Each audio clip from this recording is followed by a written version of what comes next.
Welcome back to Supplementary Elections. Let me get to Mr. Giwa in Abuja.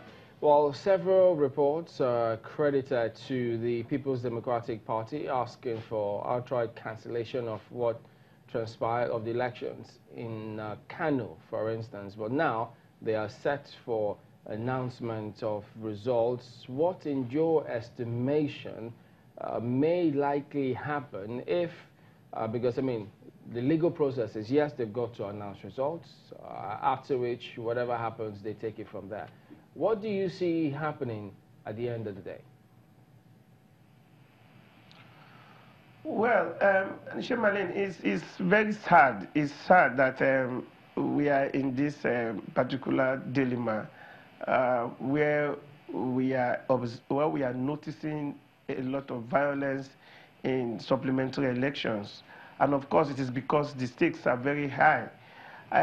Before now, I had said that the challenge with this election, especially the supplementary election, is as a result of the electoral guideline, INEC electoral guideline. Now, INEC electoral guideline, I think whether section, one paragraph 14 or so, stated that when the number of votes between the two leading candidates is less than the number of registered voters in a cancelled polling unit, that there might be a supplementary election. In short, the word used is may be a supplementary election. Now, this is what has resulted into a lot of supplementary elections we are having. Now, I said it earlier before now, that section 279 subsection 2 paragraph A and B defines and explains who should be the winner of any election, especially for the governorship election and for the presidency. For the governorship election, whoever wins 2/3 of the local government of a state and has the highest number of votes. When the Constitution has made an express provision, we should not derogate that particular provision by another, legislation, which is even a lower legislation. So, a subsidiary legislation. The electoral guideline is subsidiary to the Constitution. It should not derogate that particular provision of the Constitution. So now, what we have seen is the fact that there are a lot of violence in Kano, coming from the reports we are having from most of our observers in Kano State, especially some very, sensitive areas. Now, I heard one of the speaker in the audience saying that it is protection. No, people like us, we are elected observers. We have persons. We have affiliate organizations who are election observers. They have their persons on ground. Also our people on ground, and they give us pictures of the kind of violence that are taking place in certain quarters. Now, people know that, for example, elections can be predictable. If you know that a particular polling unit have higher number of votes, all you need to do is to disrupt that polling unit, and especially when you know that that polling unit has the tendency to have a particular party emerging as the winner, or it is the stronghold of a particular political party. So the other party will go and cause violence and disrupt the voting process in that pool. So the way it is right now, I think that it is very sad that we are having such amount of violence in supplementary election like Kano, and one of the opposition is asking for the result to be cancelled. I listened to the results that were being announced by some of the returning officers.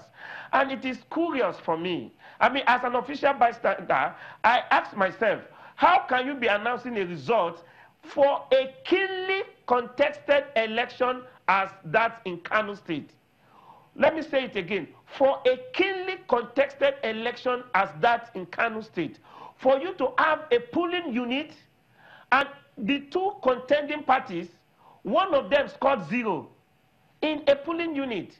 I mean, it is.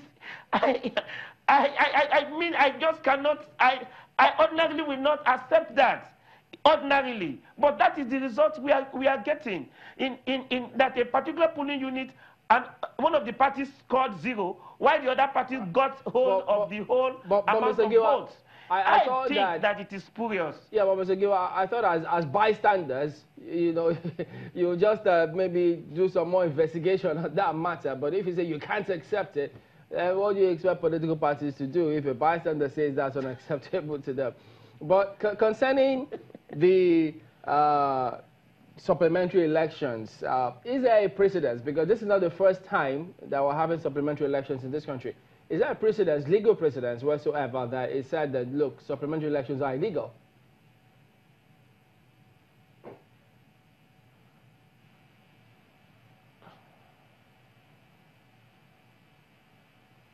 Can you hear me, Mr. Giwa? I'm asking. Sorry.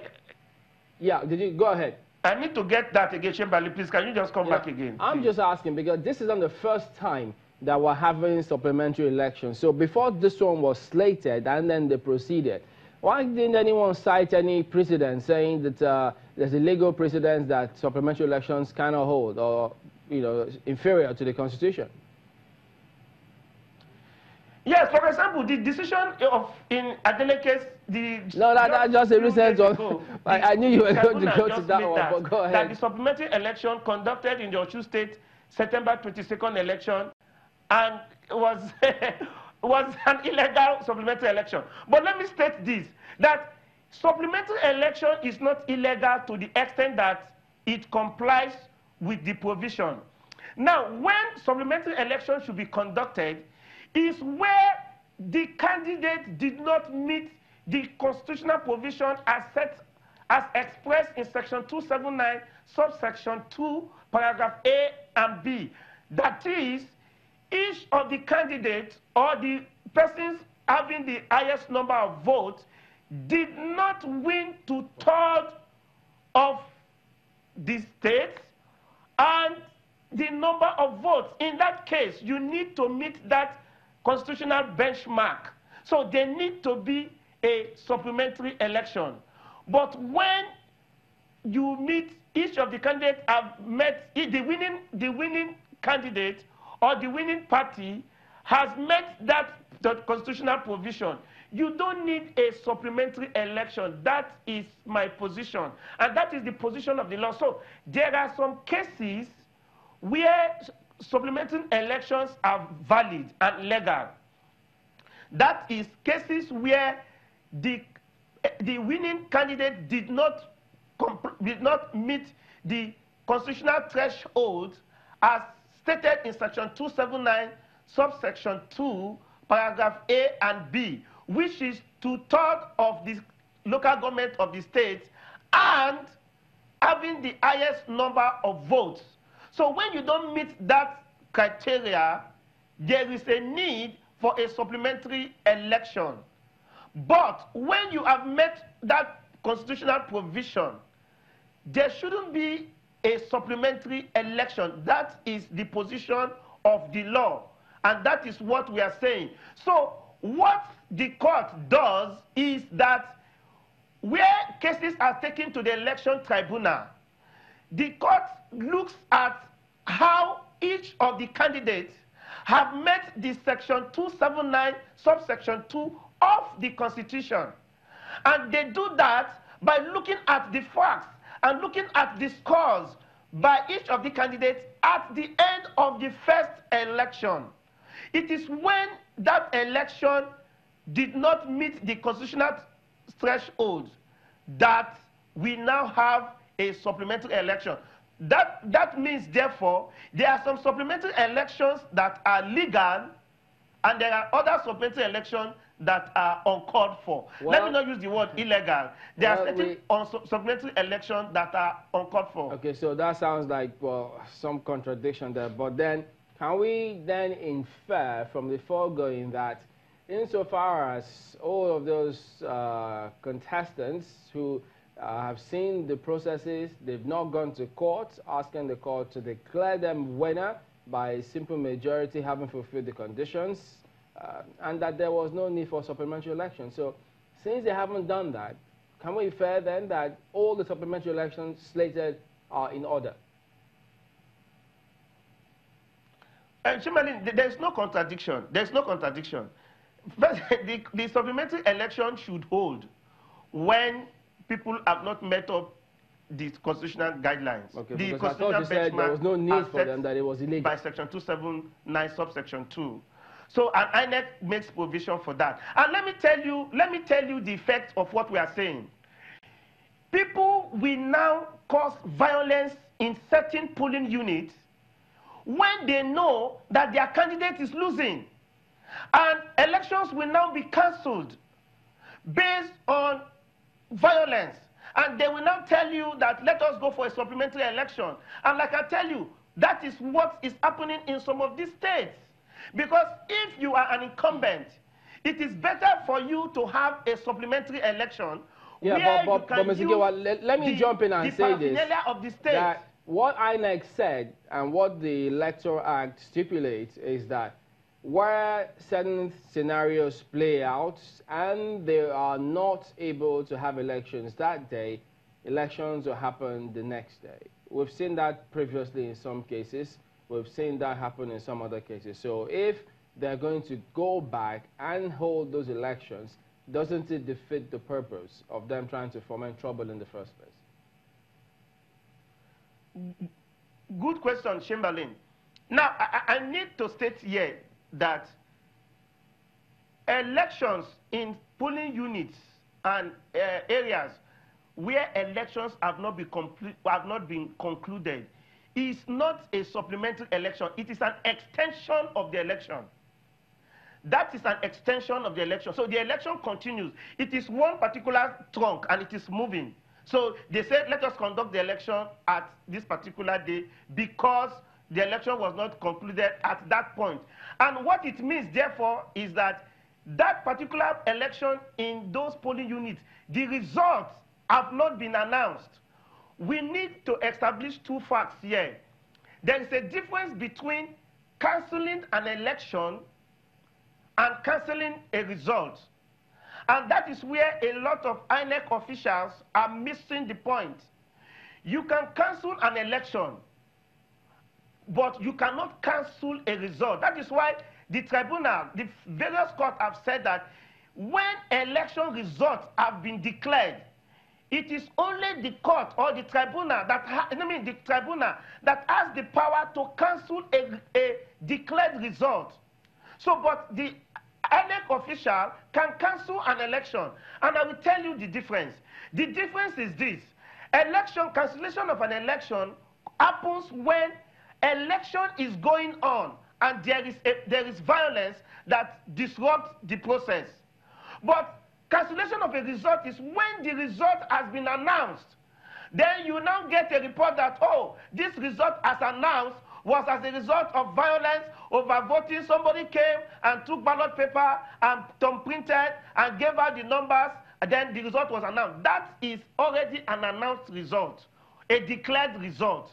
So, where elections have not been conducted, yes, you can conduct election for the purpose of getting the result, but not when an election result has been known. An INEC official will now cancel it, so to have an election. You don't, when the election has been cancelled, it has been cancelled. Okay. The people should suffer the fate of violence. And that is why we, the people, let me bring you back here. Needs to take charge of the system. Okay, we'll come back to you. The gentleman, you know, those are his legal perspectives. And that's all we'll go through lawyers. I mean, you know, sometimes I think lawyers, with all due respect to my friends in the legal profession, I mean, they mess with our brains. You know, I have a lot of them as friends. Now, your guest in Abuja is saying some things, and I think we've got to be careful, because we're national TV and we're informing the public. There's something called the margin of lead principle, and we're all aware of these things. It's a provision of the Electoral Act. The Electoral Act is an act of the National Assembly, therefore derives its power from the Constitution. There is no contradiction. What the Electoral Act has done with the margin of lead principle is to try to cascade the conditions that you need to meet before you can be declared as winner. In other words, it's providing further details. The Constitution cannot cover everything, and that's why you have further enactments of acts to take care of details or deal with events that the law now needs to take care of. That's what the margin of lead principle has done. And I find it interesting that Mr. Giwa has actually identified the reason for the margin of lead principle, but he's saying that it's almost as if he's saying it's illegal.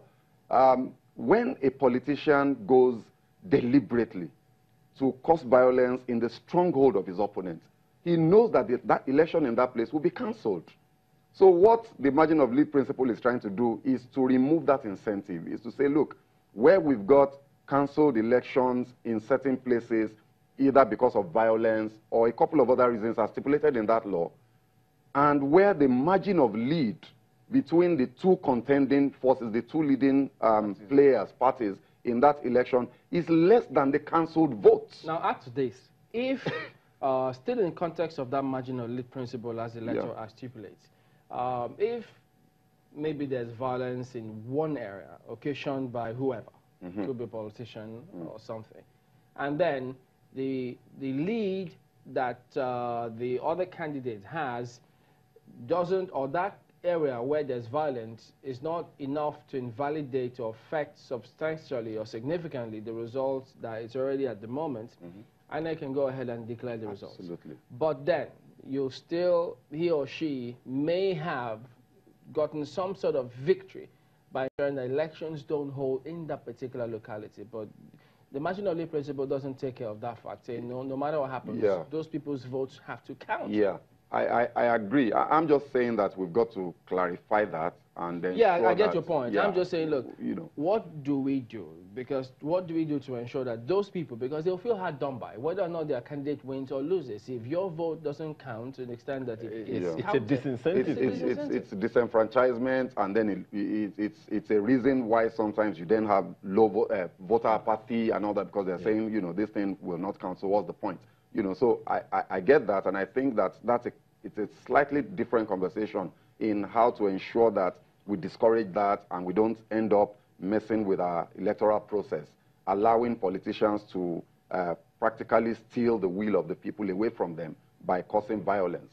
You know, so that for me is a different conversation. We have to start going into, you know, the reasons for election violence and what we can do to discourage our politicians when you come to enforcement and all of that. Let me just follow that up, Mr. Nubugu. Do you think that, would it be a good idea if, irrespective of the margin of lead at the point in time, if it's found out that 13 or 15 results or materials for 15 local government areas or 15,000 people were burnt, and then, the results of that material or the number of those who would have voted will not necessarily affect the overall outcome, do we then say, that notwithstanding, we must hold elections there before we announce results, without discourage politicians from burning materials?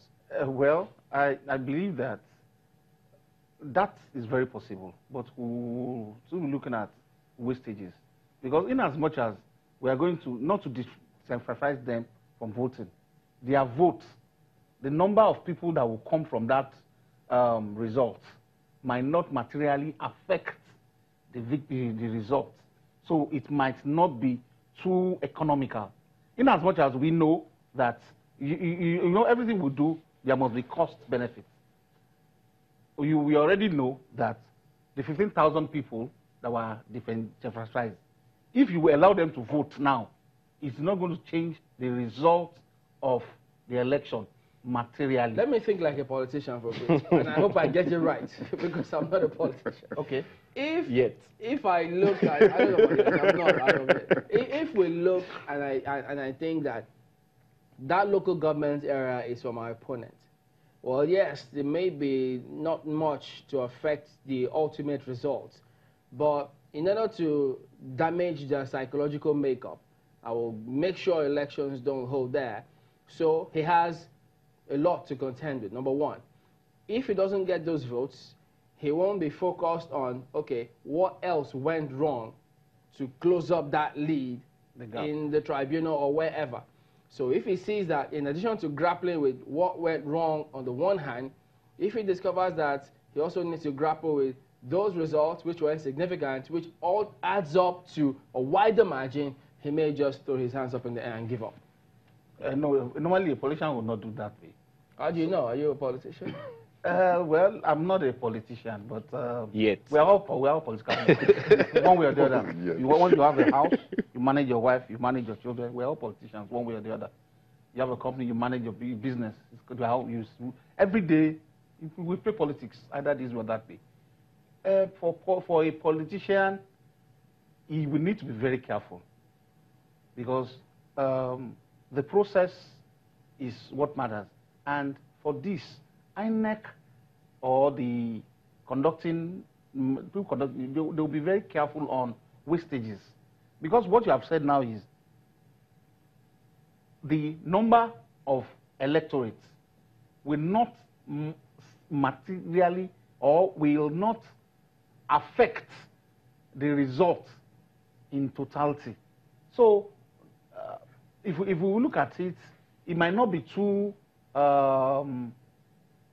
beneficial for them to have that looks like on the surface, because these guys, they look through the whole thing and see how do we circumvent the process. Well, That's what they're always thinking about. But I think that, you know, this is, sorry to jump in, I think that the issue that you raised was addressed by INEC during the presidential elections, because if you remember, you know, it was very, very public, the incident in Okota, and how, Lagos. and in Lagos, and how thugs went to certain polling units that were believed to be the stronghold of a certain party and created mayhem, burnt ballot boxes.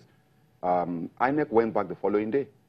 The chairman actually addressed that specific case, that these people were not going to be disenfranchised, and INEC went back the following day and conducted the elections again so that those people could vote. Yeah, but that was not completely, I'm just trying to be careful, so I don't speak so much of, you know, because the matter is going to tribunal. Because don't forget too, we covered the elections and we saw that the number of people who came out on that first ballot was almost over 1,000 or thereabout, or 800. But the people who came up the next day, where INEC went back, were about 200 and something. So that's what we're talking about. So if you don't have that figure of people who are coming out who says, look, what's the point? Why should I go out there and kill myself? Well, yes, INEC may say it may hold the next day, but they don't control security. So it's going to limit the number of people that will come out. Shy. So that's part of what we've seen practically now. So how does that solve it? You know, the question we must ask, you know, let's use that Okota case as a case study. How did that thing happen? So ultimately, we have to come back to the issue of impunity, consequence management as a society. Look, those guys, their names, I can mention their names. Their names are in the public space. What has happened to them?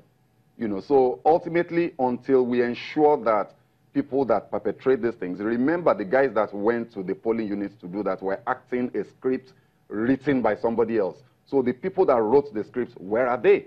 Have we picked up those guys and interrogated them, ensure they tell us who their sponsors are, and then make sure the sponsors face the consequences? Let me make it a little more generic so that we don't be specific about those cases since it's going to the tribunal. When you say that it will ultimately affect voter turnout and then apathy in the long run, having that chain effect, can't we take an example from this particular scenario, say, well, if from 800 or thereabout you now have 200 people, that's a psychological blow on my opponent if he was relying on some of those, for instance. You know, just like he has said, for any politician, he will feel, he will feel, let me say, oppressed if, because he is 800 likely candidates, they cannot vote. And because they are coming to vote the next day, it's only 200 that is available. Definitely has been shortchanged with 600. No politician will like that. So I think we should still work on the consequence management of people that disrupt election from the word go. If the consequence management is very, very hard and harsh, there will be limitation to what people, the electorate can do, or the thugs. Even though there is no guarantee that even if there are 800, they were all going to vote for a particular party. Anyway. It's still in the Yeah, of course, everybody has. Yeah. All right, but maybe we'll get Mr. Gewa to respond much later when we'll come back in a moment after the break.